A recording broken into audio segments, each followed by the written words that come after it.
Faxiiraa waliin haa hojjennu. Faxiiraa yookiin chapaatii biyya Arabaatti chapaatii jedhama. Chapaatiitti hin beekaa. Nu biratti immoo faxiiraa jedhama. Mee walumaan haa hojjennu isiniin jedha. Jalqaba irratti soogiddan itti naqee soogiddaa fi bishaan bicuu qorri isaa keessaa bahee kanumaa wanti hin fayyadamu akka kootti jechuudha.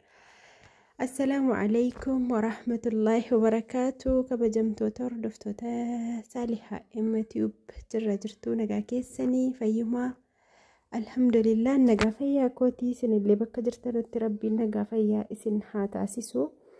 Akkuma argitan nukaa bukeessii sirriittaniin sukkuma viidiyoon addaan kutee maaliif akka viidiyoon hin dheeranneef jechuudha. Sirriitti sukkuma barbaachisaa. Egaas biratti immoo ergaan sukkuumee haala sanaan kedda'ee yoo bitate daqiiqaa 25 hanga 30 wayiin kaa'e jechuudha. Sukkuumee walitti kedda'ee isaanii keddoo qabutti kaa'ee hamma immoo haala kanaan immoo muradheen walumaan egaa hanga xumura viidiyoo kanatti na waliin tura. Viidiyoon kun baay'ee tokko gabaabaadha, daqiiqaa 8 hanga dhumaa ilaalaa. Laayikii godhaa mee viidiyoo kun siniin jedhaa. Innaa akkasitti bicuun gurguddisee yeroo muru kanaa jedheetan irraa qaqannasaara. Yoogaa ilaalaa baradhaa jechuu osoo hin taane egaa mukuudhumatti bahaa jechuudha. Inshaallah mee isin immoo akkamitti akka beektan immoo yaada keessa koomentii jala naa kaa'aa. Maaliif akkaataa namni mana ofii keessatti waatti hojjetatu hundinuu addaa gosa tokko miti jechuudha. Namni akkuma yaada mataa isaatti waa hojjetata, hundinuu beekumsa mataa isaa qaba. Akkasitti goggodhamee faxiiraa yookiin chapaatii ani baay'ee tokko hin jaalladha. Biyya Arabaatti yaa bakkeedhaa bitu malee hin hojjetamu. Mana keenyatti immoo biyya keenyatti immoo haala kanaan haala salphaa ta'een mana keenya keessatti hojjetachuu dandeenya.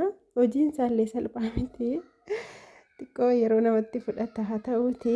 Egaa waan bakkeerraa bitamu hin wayyu. Yeroo nama barbaachise yeroo tokko maksasiidhaaf qursiidhaaf darbee wayii akkas nan hojjedha jechuudha. Innaa amma akkasitti diddiriirsee akkas godhee jechuudha. Daammatee haphisee taniin walitti dadachaasee ammas oobcate daqiiqaa 10 kaa'a jechuudha. Ergan akkas godhee kee zayitii dibee ka'een walitti dadachaasee daqiiqaa 10 kaa'a. Akkasii akkuma barbaadan kanarras yoo maktafaan keessan yookiin dugda tiriittis yookiin maktafaattis gochuu dandeessu. Akkuma guddina qodaa keessaniitiin bukoolii xiisaa kana guddisuu dandeessu jechuudha yookiin qixxaasaa.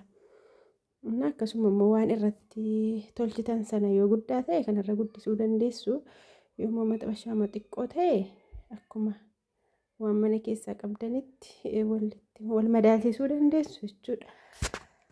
Akkasii haala kanaanii diddibee qodaarra nannaqadhee jechuudha. Banaa immoo hin keenyu. Maaliif amma laa fakkeenyaaf yeroon isa kanaa sii daammatu achi shaffanee hin jira laastikii wayiitiin yookiin immoo qodaa bal'aa keddoo qabuun akkasitti shaffanuu qabna jechuudha.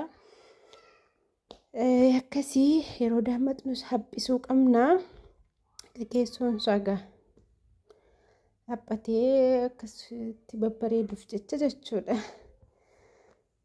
Innaa asumaanuu namoonni viidiyoo kana laaltanii namoonni chaanaalii koo kanaaf haaraa taatanii sabskiraayibii godhaa. Chaanaalii kanarraa waa baay'ee argachuu dandeessu.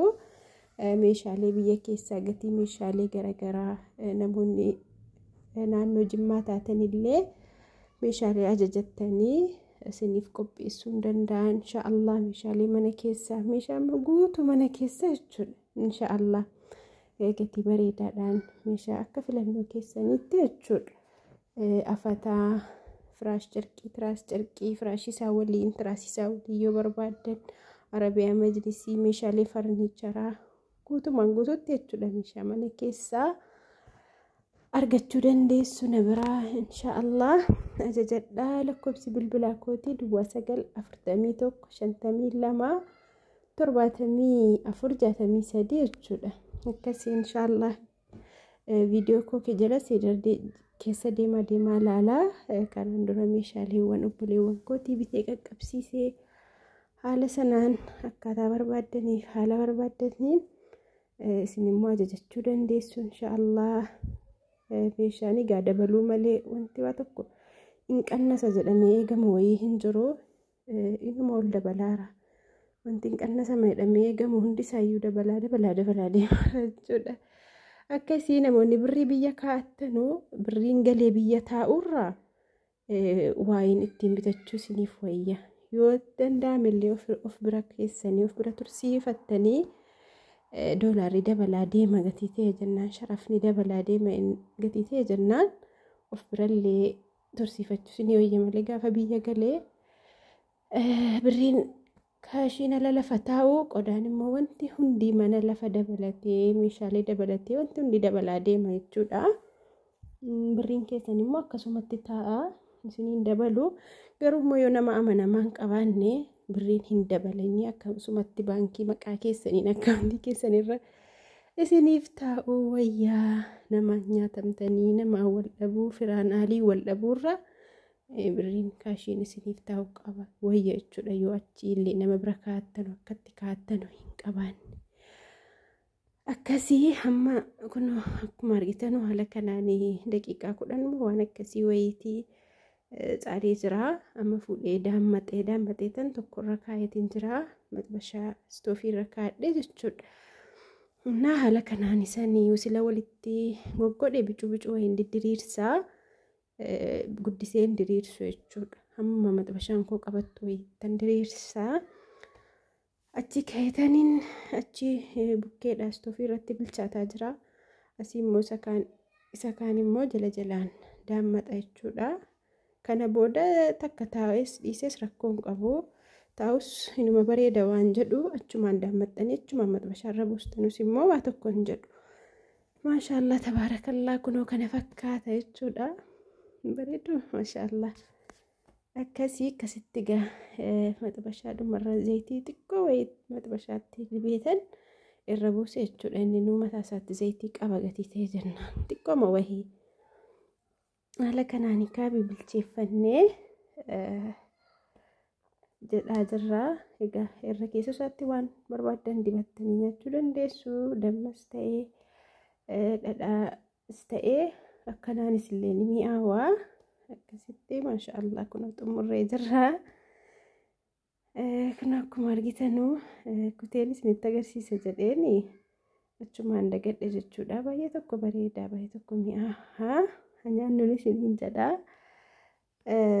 Yeroo tokko gaa bareedaadha waan akkasii maqsasii yookiin qursiidha hojjetachuun mana keenya keessatti. Kun amma dammatti naquutti hin jira. Dammatti diddibee nyaanna jechuudha. Namoonni viidiyoo kana hanga yoonana waliin turtanii baay'ee tokko galatoomaa ulfaadha. Jazakumullahu khairan. Obsaaf sabriidhaan viidiyoo kana gaa naa ilaaltanii xumuruu keessaniif jechuudha. Galatoomaa galata guddaa qabdu. Laayikii godhaa sumaanuu. Hanga viidiyoo biraatii walitti deebinutti nagaa rabbii keessan.